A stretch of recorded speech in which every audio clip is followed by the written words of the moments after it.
മൂല്യാധിഷ്ഠിത ഭാരതം. അപ്പം അത് മൂല്യാധിഷ്ഠിത ഭാരതം എന്ന് ചിന്തിക്കുമ്പോൾ എന്താണ് മൂല്യങ്ങൾ? മൂല്യങ്ങളില്ലാത്ത ഒരു സമൂഹത്തിന് ഒരിക്കലും നിലനിൽക്കാൻ പറ്റത്തില്ല.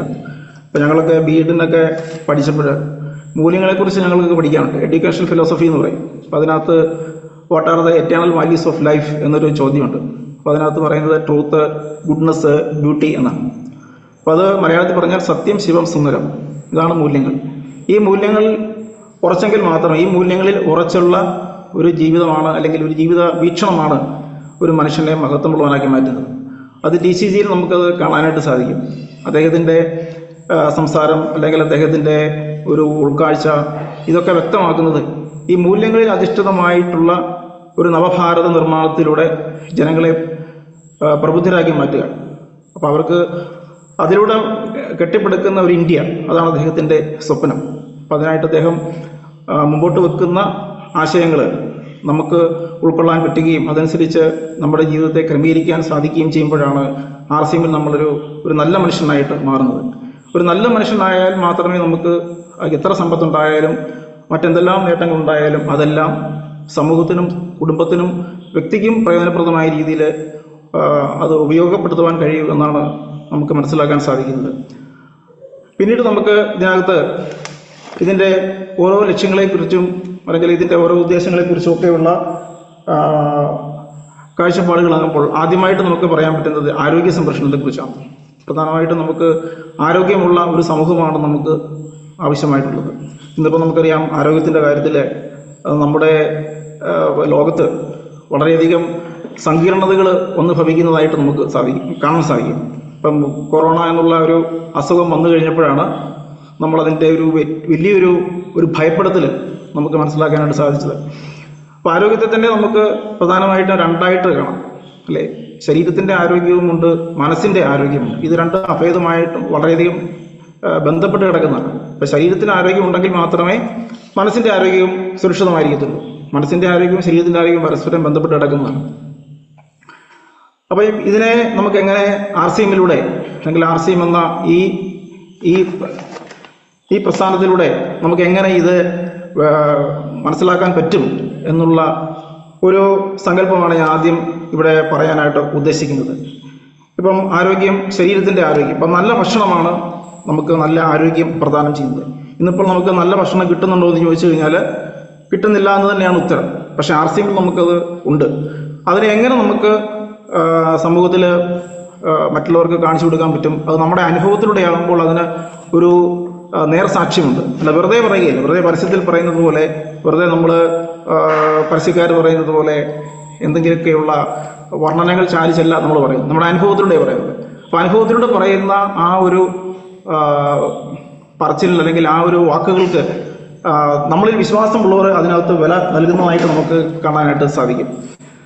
അപ്പം ആരോഗ്യത്തിൻ്റെ ആദ്യ ഭാഗം അല്ലെങ്കിൽ ആദ്യം എന്ന് പറയുന്നത് അതിൻ്റെ ഒരു അനുഭവം അല്ലെങ്കിൽ അതിൻ്റെ ഒരു സത്യസന്ധത എന്ന് പറയുന്നത് നമ്മുടെ അനുഭവത്തെ നമ്മൾ മറ്റുള്ളവർക്ക് പറഞ്ഞു കൊടുക്കുമ്പോഴാണ്. അപ്പോൾ ശരീരത്തിൻ്റെ ആരോഗ്യം മനസ്സിൻ്റെ ആരോഗ്യത്തെ ആശ്രയിച്ചിരിക്കുന്നു. അപ്പോൾ മനസ്സിൻ്റെ ആരോഗ്യം എന്ന് പറയുന്നത് ഇമോഷണൽ ഹെൽത്ത് എന്ന് നമുക്ക് ഇംഗ്ലീഷിൽ വേണമെങ്കിൽ അതിന് പറയാനായിട്ട് സാധിക്കും. അപ്പോൾ ശരീരത്തിൻ്റെ ആരോഗ്യം പ്രധാനമായിട്ടും നല്ല ഭക്ഷണം. ഇപ്പോൾ നല്ല ഭക്ഷണം കിട്ടണമെങ്കിൽ നമ്മുടെ പ്രകൃതി സംരക്ഷണം അതും അതിൻ്റെ ഭാഗമായിട്ട് വരുന്നതാണ്. അപ്പോൾ പ്രധാനമായിട്ടും നമ്മുടെ മണ്ണിൻ്റെ ആരോഗ്യം, ഇപ്പം ചുറ്റുപാടുകൾ, പ്രകൃതികൾ, ഇതൊക്കെ സംരക്ഷിക്കേണ്ട ഒരു ഉത്തരവാദിത്വം നമുക്കുണ്ട്. അപ്പോൾ മണ്ണ് സംരക്ഷിച്ചാൽ മാത്രമേ അതിൽ നിന്നുണ്ടാകുന്ന ഫലങ്ങൾ നല്ലതായിരിക്കത്തുള്ളൂ. അല്ലാത്ത പക്ഷം അത് വിഷലിപ്തമായി കഴിഞ്ഞാൽ നാം കഴിക്കുന്ന ആഹാരം നമുക്ക് നമ്മുടെ ശരീരത്തിൻ്റെ ദോഷകരമായിട്ട് ഭവിക്കും. ഇന്നിപ്പം അങ്ങനെയുള്ള ഒരു ചുറ്റുപാട് നമുക്ക് അല്ലെങ്കിൽ അങ്ങനെയുള്ള അവസ്ഥകൾ നമുക്ക് സമൂഹത്തിൽ കാണാനായിട്ട് സാധിക്കും. ഇപ്പം മണ്ണിൻ്റെ മാലിന്യം, അതുപോലെ തന്നെ നദികൾ മലിനീകരിക്കപ്പെടുന്നത്, ഇങ്ങനെയുള്ള മാലിന്യങ്ങളെല്ലാം ഒഴിവാക്കേണ്ട ഒരു ഉത്തരവാദിത്വം നമ്മുടെ സമൂഹത്തിനുണ്ട്. അപ്പോൾ നല്ല ആഹാരം നല്ല മണ്ണിൽ നിന്നാണ് നമുക്ക് ലഭിക്കുന്നത്. നമുക്കറിയാം മണ്ണിൻ്റെ ആരോഗ്യം എന്ന് പറയുന്നത് അതിൻ്റെ pH വാല്യൂവിനെ ആശ്രയിച്ചായിരിക്കും. അപ്പം മണ്ണ് അസിഡിക് ആകും തോറും മണ്ണിൻ്റെ ക്വാളിറ്റി കുറഞ്ഞു വരും. അപ്പോൾ അതിൽ ഉൽപ്പാദിപ്പിക്കപ്പെടുന്ന ആഹാര സാധനങ്ങളും അതിനനുസരിച്ചുള്ള ദോഷങ്ങളിലേക്ക് മാറുന്നതായിട്ട് നമുക്ക് കാണാം. അപ്പം നമുക്കറിയാം, ഇപ്പം നമ്മൾ വളർത്തുന്ന അല്ലെങ്കിൽ നമ്മുടെ ചുറ്റുപാടും ഉണ്ടാകുന്ന പച്ചക്കറികൾ, അതുപോലെ തന്നെ ഫലമൂലാദികളിലൊക്കെ പലതരത്തിലുള്ള രോഗങ്ങളും ഫലം വേണ്ട വിധം വരായികയൊക്കെ കാണാം. പ്രധാനമായിട്ട് അതിനുള്ള കാരണമെന്ന് പറയുന്നത് ധാരാളം രാസവളങ്ങൾ, കീടനാശിനികൾ ഇതൊക്കെ നമ്മൾ വളരെ കൂടിയ അളവിൽ മണ്ണിൽ ഉപയോഗിക്കുന്നതുകൊണ്ടാണ്. വീണ്ടും വീണ്ടും നമ്മൾ ഉപയോഗിച്ച് മണ്ണ് കൂടുതൽ വിഷലിപ്തമാകുന്നു, ചുറ്റുപാടുമുള്ള ജലാശയങ്ങളിലേക്ക് അംശം വരുന്നു. ഇതെല്ലാം കഴിച്ച് നമ്മളിങ്ങനെ രോഗികളായിക്കൊണ്ടിരിക്കുകയാണ്. അപ്പോൾ ഈ രോഗത്തെ നമുക്ക് പലപ്പോഴും പെട്ടെന്നൊന്നും തിരിച്ചറിയാൻ സാധിച്ചെന്ന് വരില്ല. എന്തുകൊണ്ടാണ് ഇങ്ങനെ വരുന്നുള്ളത് തിരിച്ചറിവ് നമുക്കില്ല. ഈ ഒരു തിരിച്ചറിവാണ് നമുക്കുണ്ടായിരിക്കേണ്ടത്. അപ്പം അതിനായിട്ട് തന്നെ നമുക്കിപ്പം നമ്മുടെ RCMൽ തന്നെ ഹരിത സഞ്ജീവനി എന്ന് പറയുന്ന ഒരു വിഭാഗത്തിലെ നല്ല വളങ്ങൾ, ഇപ്പോൾ garden gold, soil health, fruit special ഇങ്ങനെയുള്ളതൊക്കെ നമുക്ക് ഉപയോഗിക്കാൻ പറ്റുന്നുണ്ട്. അപ്പോൾ അത് ഉപയോഗിക്കുന്നതിലൂടെ നമ്മുടെ മണ്ണിൻ്റെ ആരോഗ്യം നിലനിർത്താനും നമ്മുടെ പ്രകൃതിയെയും നമ്മുടെ പരിസ്ഥിതിയെയും സംരക്ഷിക്കാനും ഒക്കെ നമുക്ക് സാധിക്കുന്നുണ്ട്, നമുക്ക് സാധിക്കണം. അതിൻ്റെ ഒരു പ്രചാരണവും നമ്മുടെ RCMൽ നമ്മൾ പ്രവർത്തിക്കുമ്പോൾ ആ ഒരു പ്രചരിപ്പിക്കേണ്ട ഒരു ഉത്തരവാദിത്വം നമുക്കുണ്ട് എന്നുള്ള കാര്യം നമ്മൾ മറന്നു പോകരുത്. അപ്പോൾ നല്ല ഭക്ഷണം, നല്ല ആരോഗ്യം നമുക്ക് ഉണ്ടാകുന്നത് നല്ല ഭക്ഷണത്തിലൂടെയാണ്. ആ ഒരു തിരിച്ചറിവ് നമ്മുടെ ചുറ്റുപാടുമുള്ള പ്രകൃതിയെ മനസ്സിലാക്കുന്നതിലൂടെ, പ്രകൃതിയെ സംരക്ഷിക്കുന്നതിലൂടെയാണെന്നുള്ള ഒരു ബോധ്യം നമുക്കുണ്ടാവണം. അതിൻ്റെ ഒരു മാതൃക നമുക്ക് ഈ RCMൽ കാണാൻ സാധിക്കും. TCG അത്തരത്തിലുള്ള പ്രഖ്യാപനങ്ങളൊക്കെ നടത്തുന്നതായിട്ട് അദ്ദേഹം വൃക്ഷത്തെ സംരക്ഷിക്കുന്നു, അല്ലെങ്കിൽ മരങ്ങളെ സംരക്ഷിക്കുന്നു, മരങ്ങൾ നട്ടു വളർത്തുന്നു, അതിന് കൂടുതൽ പ്രാധാന്യം കൊടുക്കുന്നതായിട്ടൊക്കെയുള്ള അറിവുകൾ നമുക്ക് ഉണ്ട്. അത് നാം മനസ്സിലാക്കുകയും അതനുസരിച്ച് പ്രവർത്തിക്കാനുള്ള ഒരു മനസ്സ് നാം കാണിക്കുകയും വേണം. അപ്പം നല്ല ഭക്ഷണത്തെക്കുറിച്ച് പറയുന്നതോടൊപ്പം തന്നെ പിന്നെ മനസ്സിൻ്റെ ആരോഗ്യം, അടുത്തായിട്ട് എനിക്ക് അതിനെക്കുറിച്ചാണ് പറയാം. ഇപ്പം ആരോഗ്യത്തെ നമ്മൾ രണ്ടായിട്ട് കണ്ടു കഴിഞ്ഞപ്പോൾ ശരീരത്തിൻ്റെ ആരോഗ്യത്തോടൊപ്പം തന്നെ മനസ്സിൻ്റെ ആരോഗ്യം. അപ്പം അതിലേറ്റവും പ്രധാനമായിട്ടുള്ളതാണ് നമ്മുടെ ഇമോഷണൽ ഹെൽത്ത്, വൈകാരികമായിട്ടുള്ള ഒരു സന്തുലിതാവസ്ഥ. അപ്പം അത് നമുക്ക് ഉണ്ടാകുന്നത് എങ്ങനെയാണെന്ന് ചിന്തിച്ചു കഴിഞ്ഞാൽ അത് ഇപ്പം ഞാനൊക്കെ നമ്മളിപ്പം പുരാണങ്ങളും വേദങ്ങളും ഒക്കെ പഠിക്കുമ്പോഴും അപ്പോൾ അതിനകത്തൊക്കെ പറയും അതായത് ആഹാരത്തിൻ്റെ സൂക്ഷ്മമായ ഭാഗം തന്നെയാണ് മനസ്സായിട്ട് മാറുന്നത്. നല്ല ആഹാരത്തിൽ നിന്ന് മാത്രമേ നല്ല മനസ്സുണ്ടാകത്തുള്ളൂ. ഇപ്പം നമുക്കൊരു ഉദാഹരണം അറിയാം. അപ്പം സസ്യാഹാരം കഴിക്കുന്ന ജീവജാലങ്ങളുമുണ്ട്, മാംസാഹാരം കഴിക്കുന്ന ജീവജാലങ്ങളുമുണ്ട്. അപ്പം സസ്യാഹാരം കഴിക്കുന്ന ജീവികൾ എപ്പോഴും ശാന്തരായിരിക്കും. മാംസാഹാരം കഴിക്കുന്ന ജീവികൾക്ക് നമുക്കറിയാം അവർക്ക് ക്രൗര്യം വളരെ കൂടുതലായിരിക്കും. മനുഷ്യനും ഇതുപോലെ തന്നെയാണ്. അപ്പോൾ നമ്മുടെ ഇമോഷണൽ ഹെൽത്ത് നാം കഴിക്കുന്ന ആഹാരത്തിൻ്റെ അടിസ്ഥാനമാക്കിയിരിക്കും.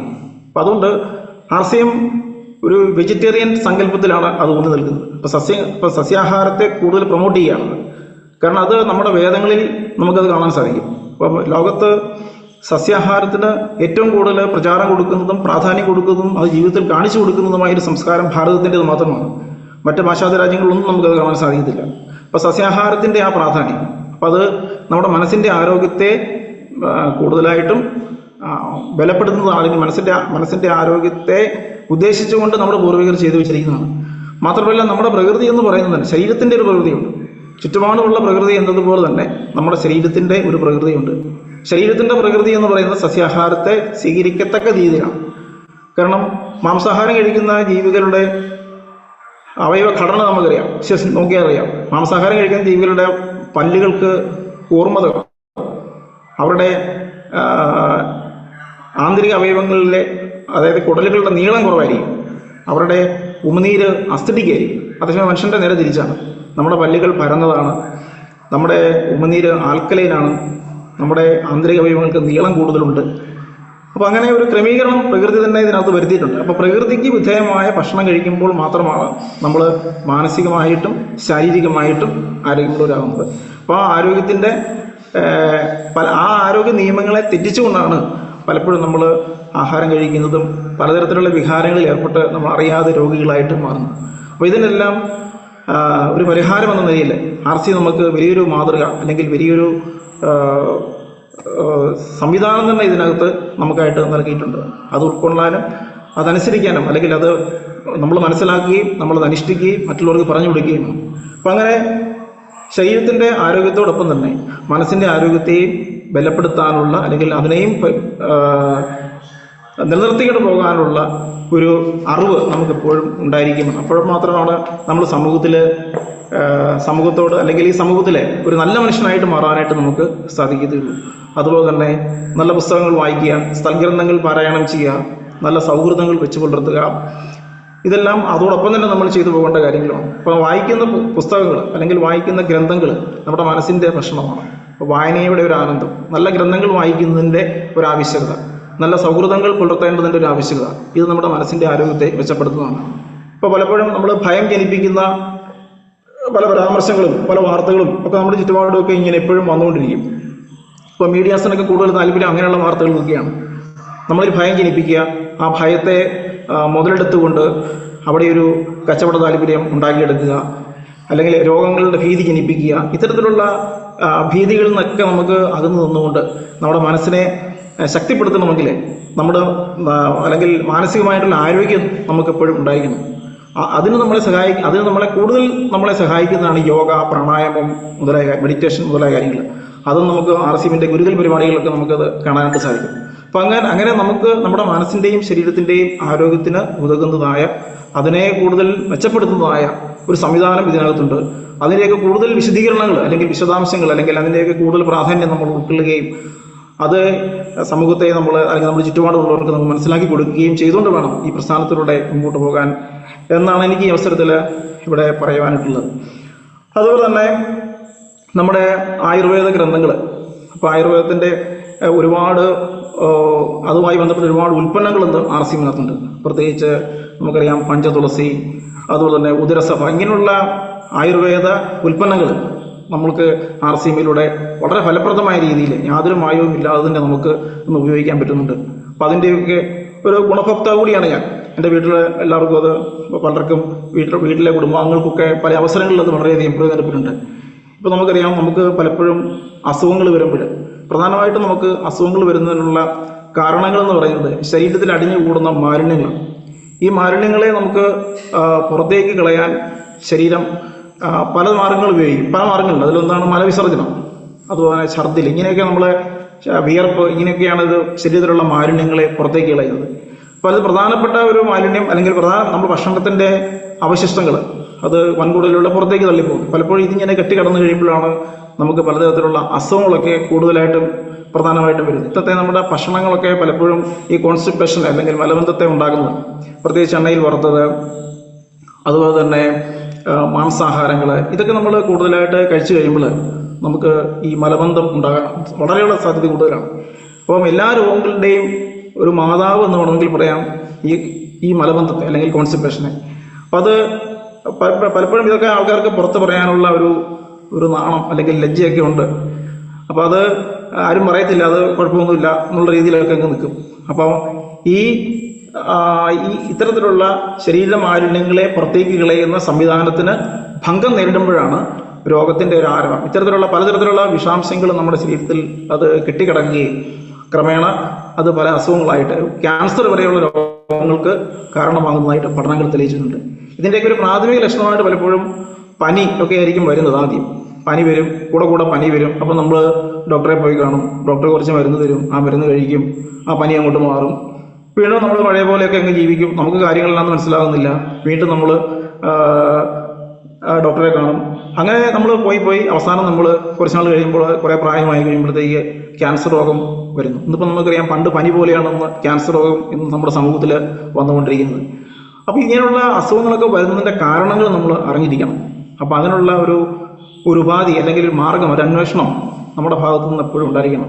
പലപ്പോഴും നമുക്കിത് അറിയാൻ സാധിച്ചെന്നൊന്നും വരത്തില്ല. കാരണങ്ങളെ നമ്മളിപ്പോഴും അതിൻ്റെ റീസണെ എപ്പോഴും നമ്മൾ അനലൈസ് ചെയ്യാൻ നമുക്ക് പറ്റിയെന്നൊന്നും വരത്തില്ല. എല്ലാവരും ഒരേപോലെ ചിന്തിക്കുന്നവരൊന്നും ആയിരിക്കത്തില്ല. അപ്പം അങ്ങനെയുള്ള കാര്യങ്ങളെക്കുറിച്ചുള്ള നമ്മുടെ അറിവുകൾ മറ്റുള്ളവർക്ക് പറഞ്ഞു കൊടുക്കാനും നമ്മുടെ ഉൽപ്പന്നങ്ങൾ ഉപയോഗിക്കുന്നതിലൂടെ അതിനെയൊക്കെ അതിജീവിക്കുവാനുള്ള പ്രാപ്തി നേരിടുവാനും, പ്രത്യേകിച്ച് ഗാമ-റൈസിനുള്ള വെജ് ഒമേഗ, ഉദരസഭ, ഇതൊക്കെ ഇത്തരത്തിലുള്ള പോയിസണുകളെ, ശരീരത്തിൽ കെട്ടിക്കിടക്കുന്ന പോയിസണുകളെ പുറത്തേക്ക് കളയാൻ പര്യാപ്തമാകുമെന്ന് പഠനങ്ങൾ തെളിയിച്ചിട്ടുണ്ട്, നമ്മുടെ അനുഭവങ്ങൾ ഉണ്ടായിട്ടുണ്ട്. അപ്പോൾ പനി എന്ന് പറയുന്നത്, അല്ലെങ്കിൽ പനി, ജലദോഷം എന്നുള്ള അസുഖങ്ങളൊന്നും ഇതൊന്നും രോഗങ്ങളല്ല. ആയുർവേദ ദൃഷ്ടിയിൽ നിന്നും രോഗങ്ങളൊന്നുമില്ല. ഇത് ശരീരത്തിൻ്റെ സ്വയം ശുദ്ധീകരണ പ്രക്രിയകളാണ്. അപ്പോൾ ഈ സ്വയം ശുദ്ധീകരണ പ്രക്രിയകളെ ശരീരം ശുദ്ധീകരിക്കാനായിട്ട് ഉപയോഗിക്കുന്ന ഇത്തരത്തിലുള്ള രോഗാവസ്ഥകളെ പലപ്പോഴും നമ്മൾ വലിയ അസുഖങ്ങളായിട്ടൊന്ന് പനി തന്നെ പല പേരുകളിലാണ് അറിയപ്പെടുന്നത്. ആയുർവേദത്തിൽ ഒരു പനി മാത്രമേ ഉള്ളൂ, അല്ല പല പേരുകളൊന്നുമില്ല. പ്രകൃതി ചികിത്സകളും നാച്ചുറോപ്പതിയും ഒക്കെ നമ്മൾ പഠിക്കണം. നമുക്കറിയാം, അതിനകത്തൊക്കെ പനി എന്ന് പറഞ്ഞ ഒരു പനിയേ ഉള്ളൂ. ഇതിന് പലതരത്തിലുള്ള പേരുകളൊക്കെ ഇട്ട് അതിന് വലിയ വ്യാഖ്യാനങ്ങളൊക്കെ കൊടുത്ത് നമ്മളിങ്ങനെ പേടിപ്പിച്ച് മരുന്നെല്ലാം കഴിപ്പിച്ച് ആൻറ്റിബയോട്ടിക്കുകളൊക്കെ കഴിപ്പിച്ച് നമ്മളെ വലിയൊരു ഭീതിയിൽ കൊണ്ട് എത്തിച്ചു നിർത്തിയിരിക്കുന്ന ഒരു കാലത്തിലാണ് നമ്മൾ ജീവിക്കുന്നത്. അപ്പം അതുകൊണ്ട് പനി, ജലദോഷം ഇതൊന്നും വലിയ ഗൗരവമായ രോഗങ്ങളൊന്നും അല്ല എന്നാണ് നാച്ചുറോപ്പതിയും ആയുർവേദമൊക്കെ പഠിക്കുമ്പോൾ നമുക്ക് മനസ്സിലാകുന്നത്. കാരണം എനിക്കും അനുഭവങ്ങളുണ്ട്. എൻ്റെ 10-25 വർഷത്തെ അനുഭവത്തിൽ നിന്നാണ് ഞാനിത് പറയുന്നത്.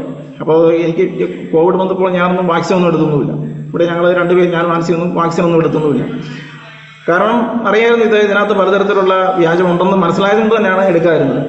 അപ്പോൾ ഇത് നമ്മളെ പേടിപ്പിച്ച് നമ്മളെ ഭയപ്പെടുത്തി പനി വലിയൊരു മാരക രോഗമാണ്, പക്ഷേ പനി മാരകമാകുന്നതിന് കാരണം നാം കഴിക്കുന്ന തെറ്റായ ഭക്ഷണ രീതികൾ തന്നെയാണ്. അസമയത്തുള്ള ആഹാരം, വിശക്കാതെ ഭക്ഷണം കഴിക്കുന്നത്, ഇങ്ങനെയുള്ള തെറ്റായ രീതിയിലുള്ള ആഹാര വിഹാരങ്ങൾ അല്ലേ, ആഹാരവും വിഹാരവും ഉണ്ട്. ഇത് രണ്ടുമാണ് നമുക്ക് പലതരത്തിലുള്ള അസുഖങ്ങൾ നമുക്ക് വരാൻ ഇടയാകുന്നത്. അപ്പോൾ അതുകൊണ്ട് പനി എന്ന് പറയുന്നത് ഒരിക്കലും ഒരു രോഗമല്ല, അതൊരു അനുഗ്രഹമാണ്. ജലദോഷം എന്ന് പറയുന്നത് ഒരു രോഗമൊന്നുമില്ല, അതൊരു അനുഗ്രഹമാണ്.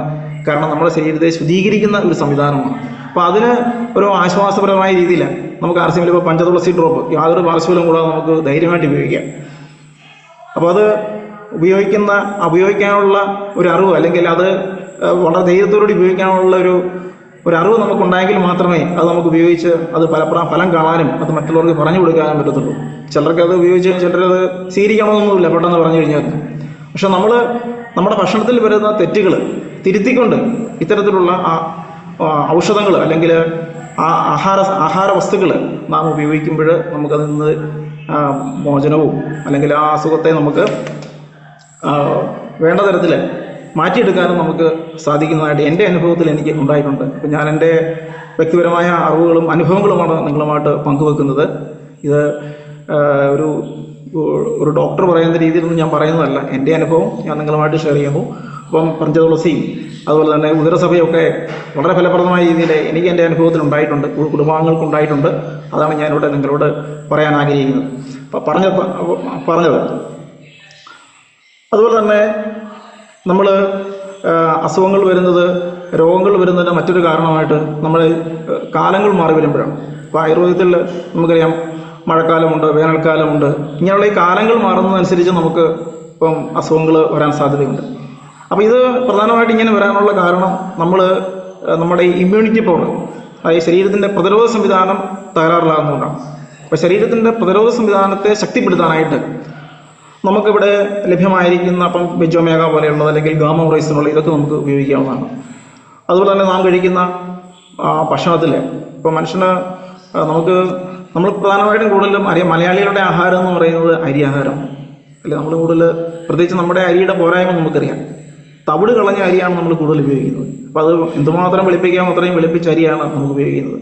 പണ്ടുള്ളവർ അങ്ങനെ ആയിരുന്നില്ല. പണ്ടുള്ളവർ നല്ലതായിട്ട് തവിടുള്ള അരിയായിരുന്നു ഉപയോഗിച്ചുകൊണ്ടിരുന്നത്. അവരുടെയൊക്കെ ആഹാരവിശേഷങ്ങൾ നമ്മൾ ചോദിച്ചു കഴിഞ്ഞാൽ അവർ പറയും ഒരു കഞ്ഞി ഒരു മുളകും മാത്രമേ അവർക്ക് കാണത്തുള്ളൂ, വേറെ കറികളൊന്നും അവർക്കില്ല. കാരണം ദാരിദ്ര്യമായിരുന്നു. പക്ഷെ അവർക്ക് നമ്മളെക്കാൾ ആരോഗ്യം ഉണ്ടായിരുന്നു, നമ്മളെക്കാൾ ആയുസ് ഉണ്ടായിരുന്നു, നമ്മളെക്കാൾ സന്തോഷം ഉണ്ടായിരുന്നു. ഇത് നമുക്ക് ചോറുണ്ട്, ധാരാളം കറികളുണ്ട്. അതുപോലെ തന്നെ രുചിയെ അല്ലെങ്കിൽ നമ്മുടെ രുചിയെ വായുടെ രുചിയെ തൃപ്തിപ്പെടുത്താൻ പാകത്തിലുള്ള ധാരാളം മറ്റ് കറിക്കൂട്ടുകളുണ്ട്, മസാലക്കൂട്ടുകളുണ്ട്. പക്ഷെ ഇതെല്ലാം കഴിച്ച് നമ്മളിങ്ങനെ അനുദിനം രോഗികളായിക്കൊണ്ടിരിക്കുക. നമ്മൾ വലിയ വിദ്യാസമ്പന്നരുമാണ്, നമുക്ക് ഒത്തിരി വിദ്യാഭ്യാസമുണ്ട്, അറിവുകൾ ധാരാളമുണ്ട്. പക്ഷെ നമ്മൾ ഓരോ ദിവസവും രോഗികളായിക്കൊണ്ടിരിക്കും. അപ്പോൾ ഇന്ന് രാവിലെ ഞാൻ കാരിത്താസിലെ അമ്മയും കൊണ്ട് പോയിരുന്നു.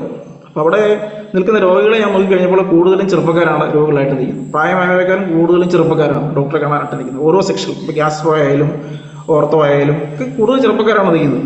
കാരണം ഇവരെല്ലാം ഇവരുടെയൊക്കെ ആഹാര രീതി നമ്മൾ പരിശോധിച്ച് നമുക്കറിയാം. ഇവരെല്ലാം തട്ടുകടകളും അല്ലെങ്കിൽ ബാർ ഹോട്ടലുകളും ഒക്കെ ആഹാരം ആസ്വദിച്ചിട്ട് ആ ആസ്വാദനത്തിൻ്റെ ബാക്കി പത്രവുമായിട്ടാണ് ഹോസ്പിറ്റലുകളിലേക്ക് വരുന്നത്. അങ്ങനെ രോഗികളായിക്കൊണ്ടിരിക്കുന്ന വലിയൊരു നിര നമുക്കിന്ന് സമൂഹത്തിൽ നമ്മുടെ ചുറ്റുപാട് നോക്കി നമുക്ക് കാണാം. പക്ഷേ ഇത് സ്വയം തിരിച്ചറിയാനുള്ള ഒരു കഴിവില്ലായ്മ. ആരാണ് ഇതിന് ഉത്തരവാദി എന്നൊരു ചോദ്യം നമ്മുടെ മുന്നിലുണ്ട്. അപ്പം നമ്മുടെ ശരീരത്തെ നമുക്കറിയത്തില്ല. നമുക്ക് ഏറ്റവും അജ്ഞമായിരിക്കും നമ്മുടെ ശരീരമാണ്. പക്ഷെ നമ്മൾ ഏറ്റവും കൂടുതലായിട്ട് അറിയേണ്ടത് നമ്മുടെ ശരീരത്തെക്കുറിച്ചാണ്, നമ്മുടെ മനസ്സിനെക്കുറിച്ചാണ്, നാം ചിന്തിക്കുന്നതിനെക്കുറിച്ചാണ്. അതിലൂടെ മാത്രമേ നമുക്ക് ഒരു തിരുത്തൽ വരുത്തി നമുക്ക് ഒരു ആരോഗ്യമുള്ള മനുഷ്യനായിട്ട് നമുക്ക് സമൂഹത്തിനും കുടുംബത്തിനും എല്ലാവർക്കും ഉപകാരപ്രദമായ രീതിയിൽ അല്ലെങ്കിൽ ഒരു നല്ല മനുഷ്യനായിട്ട് നമുക്ക് സമൂഹത്തിൽ ജീവിക്കാൻ സാധിക്കത്തുള്ളൂ. അപ്പം രോഗമെന്ന് പറയുന്നത് വെറുതെ കടന്നു വരുന്നതല്ല, നാം തന്നെ ക്ഷണിച്ചു വരുന്നതാണ്. രോഗം ചുമ്മാ ആർക്കും വെറുതെ ശരീരത്തിലോട്ടൊരു ബാക്ടീരിയ വൈറസ് ഒന്നും കയറി വരുന്നൊന്നുമില്ല. നാം തന്നെ ക്ഷണിച്ചു വരുന്നു. നാം കഴിക്കുന്ന തെറ്റായ ഭക്ഷണ രീതികൾ, തെറ്റായ വികാരങ്ങൾ, നമ്മുടെ മലിനമായ ചിന്തകൾ, മനസ്സിൻ്റെ മാലിന്യങ്ങൾ, ഇതെല്ലാമാണ് നമ്മളെ ഇന്ന് ഒരു കാലുഷ്യം ബാധിച്ച ലോകത്തിൽ നമ്മളെ നടത്തിക്കൊണ്ട് പോകുന്നത്. അപ്പം അതിൽ നിന്നെല്ലാം ഒരു മോചനം, നല്ല സൗഹൃദം നമുക്ക് വേണം, നല്ല ചിന്തകൾ നമുക്ക് വേണം, നല്ല ഭക്ഷണം നമുക്ക് വേണം, നല്ല കൂട്ടായ്മകൾ നമുക്ക് വേണം. ഇതെല്ലാം RCMൽ ഉണ്ട് എന്ന് ഞാൻ കാണുന്നു. അപ്പം എൻ്റെ RCMിലെ 1.5 വർഷത്തെ അനുഭവത്തിലെ നല്ല സൗഹൃദങ്ങൾ എനിക്ക് കാണാൻ സാധിച്ചിട്ടുണ്ട്. അതുപോലെ തന്നെ നല്ല വ്യക്തിത്വങ്ങൾ, ഇതിനകത്ത് നമുക്ക് നല്ലത് പറഞ്ഞു തരാനായിട്ടുള്ള ആളുകൾ നമുക്കുണ്ട്. പിന്നെ നമുക്ക് ഇതുപോലുള്ള പഠന ശിബിരങ്ങൾ, അതും ഏറ്റവും പ്രധാനപ്പെട്ടതാണ്. ഇങ്ങനെയുള്ള മീറ്റിങ്ങുകളിലൂടെ ഓരോ വ്യക്തിക്കും ഓരോരോ അറിവുകൾ, ഓരോ വ്യക്തിയും ഓരോ പാഠപുസ്തകമാണ്. നാം കണ്ടുമുട്ടുന്ന ഓരോ വ്യക്തികളും ഓരോ പാഠപുസ്തകമാണ്. അവരിൽ നിന്നെല്ലാം നമുക്ക് ഒരുപാട് കാര്യങ്ങൾ പഠിക്കാനായിട്ടുണ്ട്. അത് നമുക്ക് ഇങ്ങനെയുള്ള ചെറിയ ചെറിയ മീറ്റിങ്ങുകളിലൂടെ നമുക്കത് ഷെയർ ചെയ്യാനായിട്ട് സാധിക്കും, പറയാൻ സാധിക്കും. നാം ഉപയോഗിക്കുന്ന ഓരോ പ്രൊഡക്റ്റുകളെ കുറിച്ചും അതിൻ്റെ വിശദീകരണങ്ങൾ, വിശദാംശങ്ങൾ നമുക്ക് പറയാനായിട്ട് സാധിക്കും. അതിലൂടെ നമുക്ക് കിട്ടുന്ന നന്മകൾ മറ്റുള്ളവരുമായിട്ട് നമുക്ക് പങ്കുവെക്കുമ്പോൾ, അറിവുകൾ പങ്കുവെക്കും തോറും വളരുകയാണ്, അല്ലെ? അറിവുകൾ ഇങ്ങനെ നമുക്ക് പങ്കുവെക്കാനുള്ളതാണ്. അപ്പം മൂല്യങ്ങളിൽ അധിഷ്ഠിതമായ അറിവുകൾ, അല്ലെ? ഞാൻ ആദ്യം പറഞ്ഞതുപോലെ മൂല്യാധിഷ്ഠിത ഭാരതം എന്ന് TCG പറയുന്നത്, നമ്മൾ സത്യത്തിലും നന്മയിലും അല്ലെങ്കിൽ അതിൻ്റെ സൗന്ദര്യത്തിലും അധിഷ്ഠിതമായിട്ടുള്ള ഒരു നവഭാരതം കെട്ടിപ്പടുക്കണമെങ്കിൽ ആദ്യത്തെ ഓരോ വ്യക്തിയിലും ഇതുണ്ടാവും. വ്യക്തികൾ കൂടിച്ചേർന്നാണ് സമൂഹം ഉണ്ടാകുന്നത്. അപ്പം നല്ല സമൂഹത്തിൽ മാത്രമേ നന്മ നമുക്ക് പ്രചരിപ്പിക്കാനായിട്ട് സാധിക്കത്തുള്ളൂ. അല്ലെങ്കിൽ ആ നന്മയെ അവർ തിരസ്കരിച്ച് കളയും. അത് വെറും ഉപരിപ്ലവമായിരിക്കും. പുറമേ കാണുന്ന ഒരു മോടി മാത്രമേ അതിനകത്ത് കാണത്തുള്ളൂ. പുറമേയുള്ള മോടിയില്ല. നമ്മുടെ ഉള്ളിലേക്ക് നമ്മൾ നോക്കിക്കഴിയുമ്പോൾ ഒരു ഗഹനമായ ഒരു ജീവിതം നമുക്കുണ്ട്. നമ്മുടെ ജീവിതത്തിൻ്റെ ആ ഒരു സത്തായിരിക്കുന്ന, സത്യസന്ധമായിരിക്കുന്ന ആ ഒരു നന്മയെ നമുക്ക് കാണുവാനും അത് പ്രകാശിപ്പിക്കുവാനും നമുക്ക് സാധിക്കണം. അങ്ങനെ ആരോഗ്യമുള്ള ഒരു മനസ്സ്, ആരോഗ്യമുള്ള ഒരു ശരീരം, അതിലൂടെ നല്ലൊരു സമൂഹം, അല്ലെങ്കിൽ നല്ലൊരു സമൂഹം, നമ്മുടെ രാജ്യം, അല്ലെ രാഷ്ട്ര നിർമ്മാണം സാധ്യമാകുന്നത് അപ്പോഴാണ്. അപ്പോൾ ഇതൊരു രാഷ്ട്രീയ പ്രവർത്തനം കൂടിയാണ് നടക്കുന്നത്. ഇതൊരു RCM എന്ന് പറയുന്ന ഒരു പ്രസ്ഥാനം മാത്രമായിട്ടല്ല, ഇതൊരു രാഷ്ട്രത്തിൻ്റെ വളർച്ച കൂടിയാണ്. അപ്പം ലോകത്തിന് മുഴുവൻ മാതൃകയായിരിക്കുന്ന ഒരു രാജ്യം നമ്മുടെ ഭാരതം, അല്ലെങ്കിൽ നമ്മുടെ ഇന്ത്യ മാറണം. അതിനായിട്ട് നമുക്ക് ഓരോരുത്തർക്കും പ്രയത്നിക്കേണ്ടതായിട്ടുണ്ട്. അപ്പോൾ അതിനായിട്ട് നമ്മുടെ അറിവുകൾ നമുക്ക് പങ്കുവെക്കണം. അപ്പോൾ ഞാൻ ഇതുവരെ പറഞ്ഞു വന്നത് നമ്മുടെ ആരോഗ്യ സംരക്ഷണത്തെക്കുറിച്ചാണ്. അതിനകത്ത് പ്രകൃതി സംരക്ഷണത്തിൻ്റെ പ്രാധാന്യമുണ്ട്. പ്രകൃതിയെ നമ്മൾ സംരക്ഷിക്കണം, പ്രകൃതിയെ മലിനമാക്കരുത്. നമ്മുടെ ചുറ്റുപാടുകളെ നമ്മൾ എന്തുമാത്രം സംരക്ഷിക്കാമോ, നമ്മുടെ വീട്ടിലുണ്ടാകുന്ന പ്ലാസ്റ്റിക് മാലിന്യങ്ങൾ, അതുപോലെ തന്നെ രാസമാലിന്യങ്ങൾ, ഇതൊക്കെ നമ്മുടെ പ്രകൃതിയിലേക്ക് നമ്മൾ അലക്ഷ്യം വലിച്ചെറിയും. നമ്മുടെ കുട്ടികളെയൊക്കെ അത് പഠിപ്പിക്കണം. അപ്പം നമ്മുടെ സ്കൂൾ വിദ്യാഭ്യാസത്തിൻ്റെ ഒക്കെ ഒരു പോരായ്മ എന്ന് പറയുന്നത്, നമ്മൾ വെറുതെ, ഇപ്പം ഞാൻ സ്കൂളിലൊക്കെ പഠിപ്പിച്ചപ്പോൾ എനിക്ക് മനസ്സിലായത്, മാർക്കിന് വേണ്ടി മാത്രം പഠിക്കുന്ന ഒരു സ്കൂൾ വിദ്യാഭ്യാസം, അതിലൂടെ കുറച്ച് വലിയ ശമ്പളം വാങ്ങുന്ന കുറച്ച് ജോലി, ഇത് മാത്രമേ ഉള്ളൂ. അതിനപ്പുറത്തേക്കൊന്നും ഇത് പോകുന്നില്ല. കാരണം അവിടെ ആരോഗ്യത്തെക്കുറിച്ചോ അല്ലെങ്കിൽ എങ്ങനെ സമ്പത്ത് കൈകാര്യം ചെയ്യണമെന്നതിനെക്കുറിച്ചോ ഒക്കെയുള്ള പഠനങ്ങളൊന്നും വരുന്നില്ല. നമ്മൾ കുറേ സയൻസ് പഠിക്കുന്നു, കുറച്ച് കണക്ക് പഠിക്കുന്നു, അല്ലെങ്കിൽ കുറച്ച് ഭാഷ പഠിക്കുന്നു. നമുക്ക് എങ്ങനെയെങ്കിലും കുറച്ച് മാർക്ക് സംഘടിപ്പിക്കണം, കുറച്ച് ജോലി കിട്ടണം, കാശ് മേടിക്കണം, ഒരു വല്ലാത്തൊരു ജീവിതം, ഒരു എക്സൈറ്റ്മെൻറ്റിൽ നിറഞ്ഞ ഒരു ജീവിതത്തെയാണ് എല്ലാവരും ആഗ്രഹിക്കുന്നത്. അതിൽ രോഗികളാകുന്നു, അല്ലേ? പിന്നെ അതിൽ നിന്ന് കിട്ടുന്ന അതിൻ്റെ എല്ലാം ബാക്കി പത്രം എന്ന് പറയുന്ന നമ്മൾ രോഗാവസ്ഥയിലേക്ക് പോകുന്നു. അങ്ങനെ വെറുതെ ഒരു ജീവിതത്തിൻ്റെ ഒരു ലക്ഷ്യം, മനുഷ്യജീവിതത്തിൻ്റെ ലക്ഷ്യം, അല്ലെ? ജീവിതത്തിൻ്റെ ഒരു ലക്ഷ്യമുണ്ട് ഇപ്പോഴും, അല്ലെ? ഈശ്വരൻ നമുക്ക് ഒരു മനുഷ്യനായിട്ട് നമ്മളെ ഭൂമിയിലേക്ക് അയച്ചിരിക്കുന്നതിന് ഒരു ലക്ഷ്യമുണ്ട്. അപ്പോൾ ഈശ്വരോന്മുഖമായ ഒരു ലക്ഷ്യം, ആ ലക്ഷ്യത്തെ നമുക്ക് കാണാൻ സാധിക്കാത്തത് നമ്മുടെ വിദ്യാഭ്യാസത്തിൻ്റെ ഒരു പോരായ്മയാണ്. ഇപ്പം ഞങ്ങൾക്ക് വീടിനൊക്കെ പഠിച്ചപ്പോൾ ഞാൻ പറഞ്ഞതുപോലെ, ഇപ്പം ഗാന്ധിജിയുടെ ഒക്കെ education is the all round development of human body, mind and spirit എന്ന് ഞങ്ങളെ പഠിപ്പിച്ചിരിക്കുന്നത്. അല്ലെ? Education is the all round development human body, mind and spirit. അല്ലെ? ശരീരത്തിൻ്റെയും മനസ്സിൻ്റെയും ആത്മാവിൻ്റെയും വികാസമാണ് വിദ്യാഭ്യാസം. പിന്നെ വിവേകാനന്ദ സ്വാമികളുടെ വാക്കുകളുണ്ട്, education is already existing in the man. അല്ലേ? അപ്പം ഇത് ഒരു പൂർണ്ണമായിട്ടും മനുഷ്യൻ്റെ അന്തസ്സത്തെ, അല്ലെങ്കിൽ മനുഷ്യൻ്റെ ഉള്ളിലുള്ളതിനെ ഏറ്റവും ബെസ്റ്റായിട്ടുള്ള പുറത്തേക്ക് കൊണ്ടുവരുന്നതാണ് വിദ്യാഭ്യാസം. വിവേകാനന്ദ സ്വാമികളൊക്കെ അങ്ങനെയൊക്കെ പറയുന്നതായിട്ട് ഞങ്ങൾക്ക് പഠിക്കാനായിട്ടുണ്ടായിരുന്നു. പക്ഷെ അത് നമ്മൾ പ്രായോഗിക ജീവിതത്തിൽ വന്നു കഴിയുമ്പോൾ ഇതെല്ലാം ഒരു അഡ്വർടൈസ്മെന്റ് പോലെ ഇങ്ങനെ നിൽക്കുകയും കാര്യത്തിലേക്ക് വന്നു കഴിയുമ്പോഴത്തേക്കും ഇതിൽ നിന്നെല്ലാം മാറി നമ്മുടെ പ്രാകൃതിക വാസനകൾക്ക് അനുസൃതമായ ഒരു ജീവിതമാണ് ഇത് നയിച്ചു നാം പോരുന്നത്. ഇപ്പം മൃഗങ്ങളുടെ പ്രശ്നം നമുക്കറിയാം. അവർക്ക് ആഹാരം കഴിക്കണമെന്നും ഇണ ചേരണമെന്നും ഉറങ്ങണമെന്നുള്ള ആഗ്രഹം മാത്രമേ ഉള്ളൂ. അപ്പം അങ്ങനെ ഒരു മനുഷ്യലോകവും നമുക്ക് വേണമെങ്കിൽ കാണാൻ സാധിക്കും. അപ്പം അങ്ങനെ ജീവിച്ചു കഴിയുമ്പോൾ നമുക്ക് ഇതിൻ്റെ എല്ലാം അവസാനം നമുക്ക് അതിൻ്റെ ഒരു പരിണാമം എന്ന് പറയുന്നത് നമുക്ക് നിരാശയായിരിക്കും, ടെൻഷനായിരിക്കും.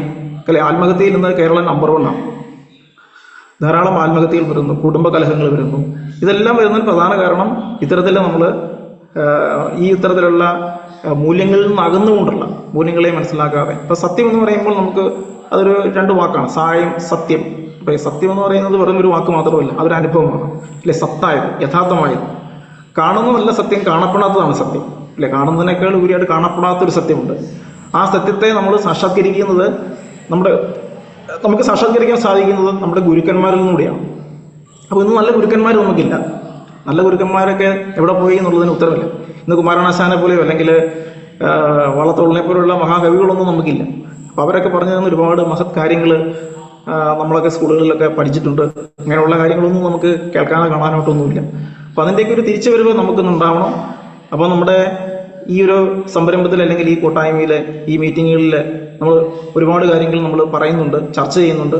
ഇതിൻ്റെ ബിസിനസ് ആയിട്ടുള്ള ആസ്പെക്ട്സ് പറയുന്നുണ്ട്, ഇതിൻ്റെ മൂല്യങ്ങളെ സംബന്ധിച്ചുള്ള കാര്യങ്ങൾ നമ്മൾ പറയുന്നുണ്ട്, നല്ല മനുഷ്യനാകേണ്ടതിന് ആവശ്യകത നമ്മൾ പറയുന്നുണ്ട്. അതെല്ലാം നമുക്കിവിടെ ചർച്ച ചെയ്യാവുന്നതാണ്. അപ്പോൾ എന്താണ് ഇപ്പം ഞാൻ മുമ്പേ പറഞ്ഞതുപോലെ പഴയതിലേക്ക് തന്നെ വന്നു കഴിയുമ്പോൾ ആരോഗ്യത്തെക്കുറിച്ച് ചിന്തിക്കുമ്പോൾ ശരീരത്തിൻ്റെ ആരോഗ്യം, മനസ്സിൻ്റെ ആരോഗ്യം. അപ്പോൾ എന്താണ് കഴിക്കേണ്ടത്, എപ്പോഴാണ് കഴിക്കേണ്ടത്, എങ്ങനെയാണ് കഴിക്കേണ്ടത്, അപ്പോൾ അതിലൂടെ നമുക്ക് വരുന്ന മാറ്റങ്ങൾ, അതിനെ തിരിച്ചറിയാനുള്ള കഴിവുകൾ, രോഗങ്ങളെ തിരിച്ചറിയാനുള്ള കഴിവുകൾ, സ്വന്തം ശരീരത്തെ മനസ്സിലാക്കാനുള്ള കഴിവ്, അതിലൂടെ നമുക്ക് മെച്ചപ്പെട്ട ആരോഗ്യം നമുക്ക് എങ്ങനെ നേടിയെടുക്കാം, നമ്മുടെ ഉൽപ്പന്നങ്ങൾ, ആർസിഎമ്മിൻ്റെ ഉൽപ്പന്നങ്ങൾ എല്ലാം നമുക്ക് ഉപയോഗിക്കുകയും അത് മറ്റുള്ളവർക്ക് എങ്ങനെ നല്ല രീതിയിൽ അതിനെ പറഞ്ഞു കൊടുക്കുകയും ചെയ്യുക. അപ്പോൾ നമ്മൾ എപ്പോഴും ഇതിനകത്ത് ഏറ്റവും പ്രധാനപ്പെട്ട നമ്മുടെ കമ്മ്യൂണിക്കേഷൻ തന്നെയാണ്, ആശയവിനിമയമാണ്. ഒരു പ്രൊഡക്റ്റ് നമ്മൾ ഒരാളോട് പറഞ്ഞു കഴിയുമ്പോൾ പ്രൊഡക്റ്റിൻ്റെ ഗുണങ്ങൾ, ഇപ്പം നമ്മളിപ്പോൾ ഉദാഹരണത്തിന് ഗാമ ഓറിജിനലിനെ കുറിച്ച് പറയുന്നു. അപ്പോൾ അതിൻ്റെ ഗുണങ്ങൾ, ഇപ്പോൾ തവിടിൻ്റെ പ്രാധാന്യം, ഇപ്പം നമ്മൾ ഏതാണ് പറയാൻ വന്നത്, വിട്ടുപോയതാണ്. അപ്പോൾ തവിടിൻ്റെ പ്രാധാന്യം, ഇപ്പോൾ പണ്ടുള്ളവരൊക്കെ അവരുടെ ആഹാരത്തിൽ ഏറ്റവും കൂടുതൽ അവർ പ്രാധാന്യം അറിഞ്ഞോ അറിയാതെയാണെന്ന് എനിക്ക് അറിഞ്ഞുകൂടാ, അവർ തവിടിന് അധികം പ്രാധാന്യം കൊടുത്തിരുന്നു. പക്ഷെ നമ്മൾ പുതിയ ഒരു പരിഷ്കാരത്തിലേക്ക് വന്നു കഴിയുമ്പോൾ ഇതിൻ്റെയൊക്കെ പ്രാധാന്യം കുറഞ്ഞിട്ട് നമ്മൾ ഭക്ഷണത്തിൻ്റെ സൗന്ദര്യത്തിൽ മാത്രം ശ്രദ്ധിച്ചു. ഇതിങ്ങനെ മനോഹരമായിട്ട് ഒരുക്കി വെക്കുന്നതിൽ മാത്രം ശ്രദ്ധിക്കുകയും അതിൻ്റെ ഗുണമേന്മയിൽ നിന്ന് അകന്നു പോവുകയും ചെയ്തു. ഇപ്പോൾ പുറംമോടിയിലും നാവിൻ്റെ രുചിയിലും മാത്രം ശ്രദ്ധ കേന്ദ്രീകരിച്ചുകൊണ്ട് അതിൻ്റെ യഥാർത്ഥമായിട്ടുള്ള ഗുണത്തിൽ നിന്ന് അകന്നുപോയി. അപ്പോൾ അങ്ങനെ വന്നപ്പോഴാണ് നമുക്ക് അസുഖങ്ങൾ നമുക്ക് വരാൻ തുടങ്ങിയത്. ഇപ്പോൾ തവിടില്ലാത്ത അരി, ചോറില്ല. ഇന്നിപ്പോൾ ചോറെന്ന് പറയുമ്പോൾ ചവറായിട്ട് നമ്മൾ കഴിക്കുന്നത്. അപ്പോൾ അതിൻ്റെ കഞ്ഞിവെള്ളം എല്ലാം ഊറ്റിക്കളഞ്ഞ് പറയും ചവറാണ് കഴിക്കുന്നത്. ചവറായിട്ട് മാറി. ഇപ്പോൾ ചോറാകുന്നത് അതിൽ തവിടുള്ളപ്പോഴാണ്. അപ്പോൾ അതിനൊരു പരിഹാരം നമുക്ക് ഇന്നിവിടെയുണ്ട്. നമ്മുടെ ഗാമ ഓറിജിനോൾ എന്ന ക്യാപ്സൂള്, അത് നല്ലൊരു ആൻറ്റി ഓക്സിഡൻ്റ് ആണ്. അത് നമുക്ക് എല്ലാ ദിവസവും ഉപയോഗിക്കാവുന്നതാണ്. അതുപോലെ തന്നെ തവിടെണ്ണ ഏറ്റവും ഗുണപ്രദമായിട്ടുള്ളത്, ആരോഗ്യപ്രദമായി ട്രാൻസ്ഫാറ്റ് ഫ്രീ ആയിട്ടുള്ള ഈ തവിടെണ്ണ ആരോഗ്യത്തിന് ഏറ്റവും ഉത്തമമായിട്ടുള്ളതാണ്. എൻ്റെ അനുഭവമാണ് ഞാൻ പറയുന്നത്. ഞാൻ സാധാരണ ഇവിടെ വെളിച്ചെണ്ണയാണ് ഉപയോഗിച്ചുകൊണ്ടിരുന്നത്. ഇപ്പോൾ വെളിച്ചെണ്ണയിൽ വറുത്ത് ആഹാര പദാർത്ഥങ്ങളൊക്കെ ഞാൻ ഉപയോഗിച്ചിട്ടുണ്ട്. ഇന്ന് ഞാൻ ഉപയോഗിച്ച് കഴിഞ്ഞാൽ നാളെ എനിക്ക് ജലദോഷമാണ്. വെളിച്ചെണ്ണയിൽ എത്ര നല്ല വെളിച്ചെണ്ണയാണെന്ന് പറഞ്ഞാൽ ഞാൻ ആദ്യം വിചാരിച്ച് വെളിച്ചെണ്ണയുടെ എന്തോ വിഷമാണ് വിചാരിച്ചത്. പിന്നീട് എനിക്ക് മനസ്സിലായത് വെളിച്ചെണ്ണ 100 ഡിഗ്രി സെൽഷ്യസിന് മുകളിൽ അത് ഉപയോഗിച്ച് കഴിയുമ്പോൾ അതിനകത്ത് ട്രാൻസ്ഫാറ്റ് ഉണ്ടാകുന്ന കരി ഉണ്ടാകുമെന്നും അതാണ് ഈ ദോഷകരമാണെന്ന് എനിക്ക് പിന്നീട് മനസ്സിലായത്.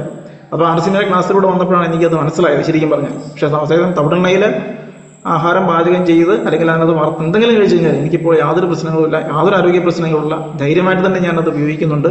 നിങ്ങളോട് എനിക്കത് പറയാൻ പറ്റും, കാരണം എൻ്റെ അനുഭവത്തിൽ നിന്നാണ് ഞാനത് പറയുന്നത്.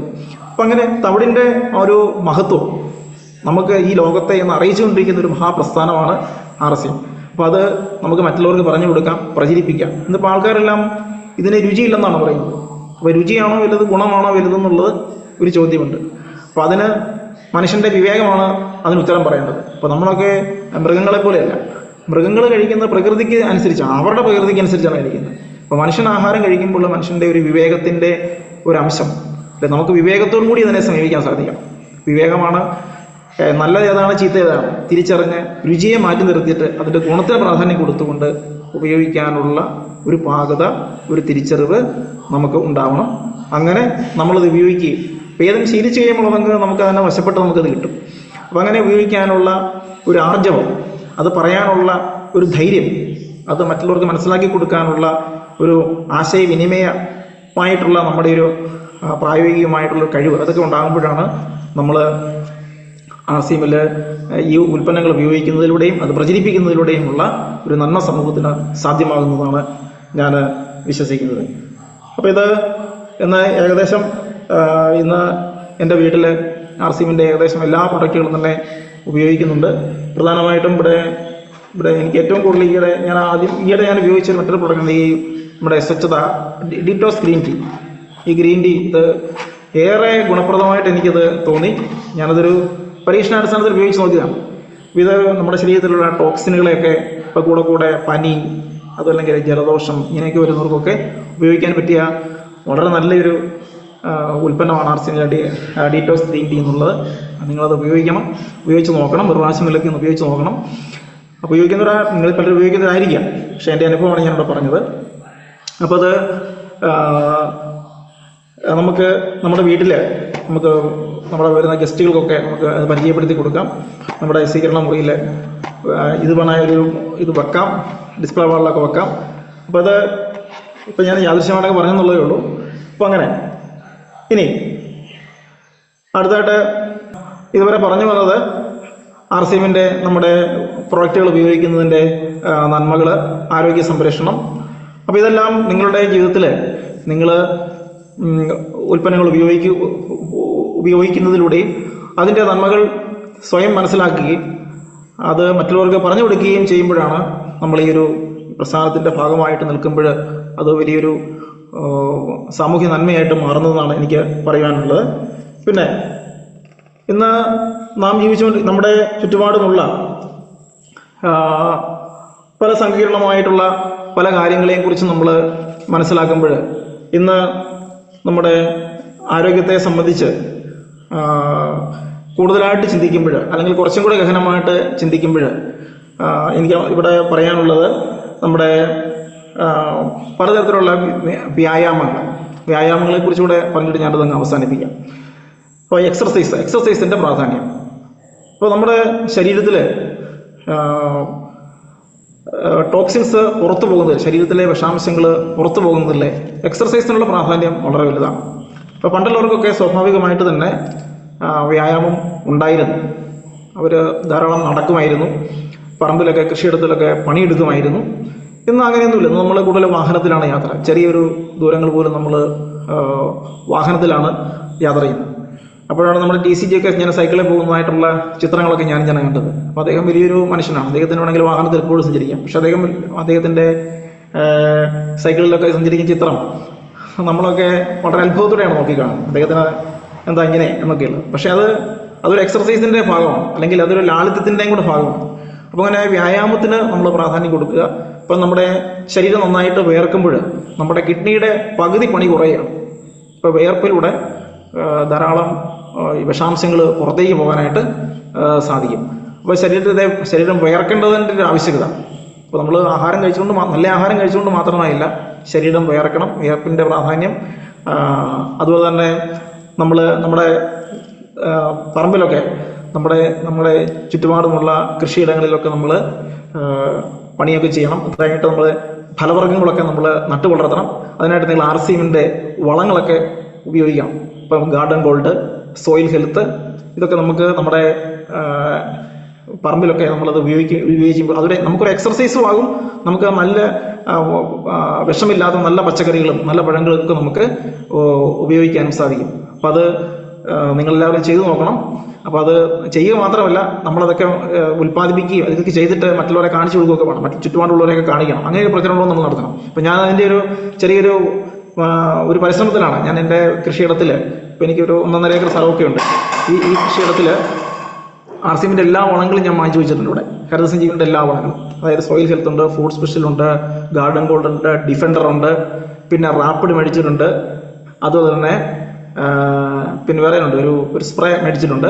ഇതെല്ലാം ഇവിടെ ഞാൻ ഉപയോഗിച്ചുകൊണ്ടിരിക്കുകയാണ്. അപ്പോൾ അതിൻ്റെ ഫലങ്ങളൊക്കെ, ഇപ്പോൾ ഫ്രൂട്ട് സ്പെഷ്യലൊക്കെ വളരെ നല്ല റിസൾട്ടാണ് എനിക്ക് തന്നിരിക്കുന്നത്. ഇപ്പം ഞാനിപ്പോൾ ഇവിടെ ഇഞ്ചി കൃഷിയൊക്കെ ചെയ്യുന്നുണ്ട്. അപ്പോൾ അതിനകത്തൊക്കെ ഞാനത് ഉപയോഗിച്ച് നോക്കി. അപ്പോൾ ധാരാളം നല്ല ഫലം തന്നെയാണ് എനിക്ക് കിട്ടിയിരിക്കുന്നത്. ഇപ്പോൾ കപ്പ അവിടെ കൃഷി ചെയ്തിട്ടുണ്ട് അതിനകത്തൊക്കെ. അപ്പോൾ ഞാൻ പറഞ്ഞു വന്നത്, ഇത് നമുക്കൊരു എക്സർസൈസുമാണ്. അതേസമയം നല്ല ഫലങ്ങൾ നമുക്ക് ഉൽപ്പാദിപ്പിച്ചെടുക്കാനായിട്ട് സാധിക്കും. അത് മറ്റുള്ളവർക്ക് നമുക്ക് കാണിച്ചു കൊടുക്കുകയും ചെയ്യാം. അപ്പം അങ്ങനെ നമുക്ക് അതിൻ്റെ ഒരു മാർക്കറ്റിംഗ് അവിടെ നടത്താനായിട്ട് സാധിക്കും. മറ്റുള്ളവർക്ക് അത് ഉപയോഗിക്കാനായിട്ട് സാധിക്കും. അവർക്കത് വിശ്വസിക്കാൻ സാധിക്കും. അപ്പം അത് ഈ വിശ്വാസം എന്ന് പറയുന്ന അനുഭവം എന്ന് പറയുന്നത് രണ്ടും രണ്ടാണ്. അപ്പം നേരിട്ട് കണ്ടു കഴിയുമ്പോൾ അവർക്കുണ്ടാകുന്ന ഒരു സത്യസന്ധതയുണ്ട് അല്ലേ? അതാണ് ശരിക്കും പറഞ്ഞാൽ ആൾക്കാരെ കൂടുതൽ ബോധ്യപ്പെടുത്തുന്നത്. നമ്മൾ പറയുന്നതിനേക്കാൾ ഉപരി അത് കണ്ടു കഴിയുമ്പോഴാണ്. അപ്പം അങ്ങനെ ഒരു അവസരവും നമുക്ക് ഇതിനകത്തുണ്ട്. അപ്പോൾ എല്ലാവരും കൃഷി ചെയ്യുന്നവരാകുക. എല്ലാവരും കുറച്ച് സമയം, ഒരു ദിവസം ഒരു അരമണിക്കൂർ 1 മണിക്കൂറൊക്കെ നമുക്ക് അതിനായിട്ട് മാറ്റിവെക്കാൻ സാധിക്കും. ഇനി സ്ഥലമില്ലാത്തവർക്ക് വീടിൻ്റെ ടെറസിൽ നമ്മൾക്ക് ഗ്രോ ബാഗിലൊക്കെ മണ്ണൊക്കെ നിറച്ച് നമുക്ക് പച്ചക്കറികൾ ഒക്കെ നടാവുന്നതാണ്. സ്ഥലമുള്ളവർക്ക് സ്ഥലത്ത് തന്നെ ചെയ്യുന്നതായിരിക്കും നല്ലത്. അപ്പോൾ ശരീരമൊക്കെ ഒന്ന് വേർക്കും, നല്ലൊരു എക്സർസൈസ് ആവും. നമുക്ക് വളങ്ങളൊക്കെ ഉപയോഗിക്കാം, മറ്റുള്ളവർക്ക് കാണിച്ചു കൊടുക്കാം, നല്ല ഫലങ്ങൾ നമ്മുടെ മക്കൾക്ക് കൊടുക്കാം, നമ്മുടെ അയൽവക്കക്കാർക്ക് കൊടുക്കാം, നമ്മുടെ സുഹൃത്തുക്കൾക്ക് കൊടുക്കാം, നമ്മുടെ ആർട്സ് കമ്മ്യൂണിറ്റിയിൽ അത് പ്രചരിപ്പിക്കാം. അങ്ങനെ നമുക്ക് നമ്മൾ പാക്കറ്റ് ഫുഡ് അല്ലെങ്കിൽ നമ്മൾ മറ്റ് ഫലമൂലാദികളൊക്കെ ഉപയോഗിക്കുന്നതോടൊപ്പം തന്നെ നമ്മുടെ ഫലങ്ങളെയും നമുക്ക് നമ്മുടെ മണ്ണിൽ തന്നെ നമുക്ക് ഉൽപ്പാദിപ്പിച്ചെടുക്കാനുള്ള ഒരു അവസരം ഇവിടെയുണ്ട്. അപ്പം ഇത് നമ്മുടെ ബാബു സാർ ആദ്യം പറഞ്ഞതുപോലെ ഇതൊരു വലിയൊരു യൂണിവേഴ്സിറ്റിയാണ്. അപ്പോൾ ഇതിനകത്ത് എല്ലാം ഉണ്ട്. ആർട്സ് മില്ലിനകത്താട്ടി ആവുന്നില്ല. അപ്പോൾ നമുക്ക് വേണ്ട ഭക്ഷ്യവസ്തുക്കൾ നമുക്ക് ഉൽപ്പാദിപ്പിക്കാൻ സാധിക്കും.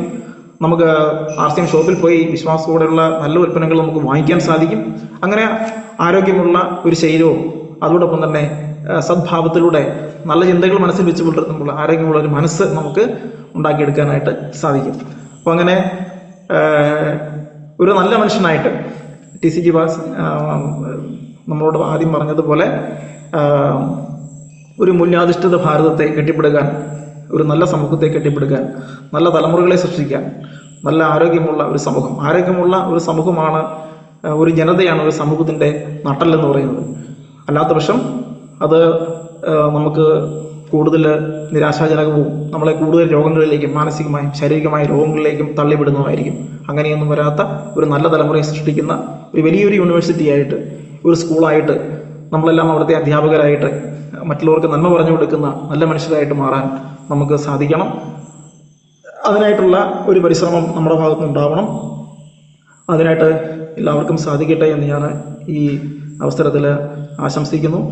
അപ്പോൾ ഇത്രയും നേരമൊക്കെ എന്നെ കേട്ട ഓരോരുത്തർക്കും ഒത്തിരി നന്ദി അറിയിക്കുന്നു. എനിക്ക് എൻ്റെ ഒരു അനുഭവത്തിൽ നിന്നാണ് ഞാൻ ഇത്രയും കാര്യങ്ങളൊക്കെ പറയുന്നത്. ഇനി നമുക്ക് പല കാര്യങ്ങളൊക്കെ പറയാൻ പറ്റും. ഇതിൻ്റെ മറ്റു നന്മകൾ അല്ലെങ്കിൽ കുറേ കാര്യങ്ങളൊക്കെ എനിക്ക് പറയണമെന്നുണ്ടായിരുന്നു. അപ്പോൾ വേറൊരു ക്ലാസ് അത് പറയാം. ഇനി എപ്പോഴേലൊക്കെ അവസരങ്ങൾ വരും, അപ്പോൾ പറയാമെന്ന് വിശ്വസിക്കുന്നു. അപ്പോൾ എന്നെ ശ്രമിച്ച എല്ലാവർക്കും നന്ദി പറയുന്നു. എനിക്ക് ഇങ്ങനെ ഒരു അവസരം ഉണ്ടാക്കി തന്ന പ്രജിവൻ സാറിന് പ്രത്യേകം നന്ദി പറയുന്നു, ബാബു സാറിന് നന്ദി പറയുന്നു, പ്രിൻസ്, അതുപോലെ തന്നെ ഷാജി സാറ്, എല്ലാവർക്കും നന്ദി പറയുന്നു. അപ്പോൾ നല്ലൊരു ശുഭദിനം, ശുഭരാത്രി നേർന്നുകൊണ്ട് നിർത്തുന്നു. നന്ദി, നമസ്കാരം. ഓക്കെ സാറേ, പ്രജിവൻ സാർ.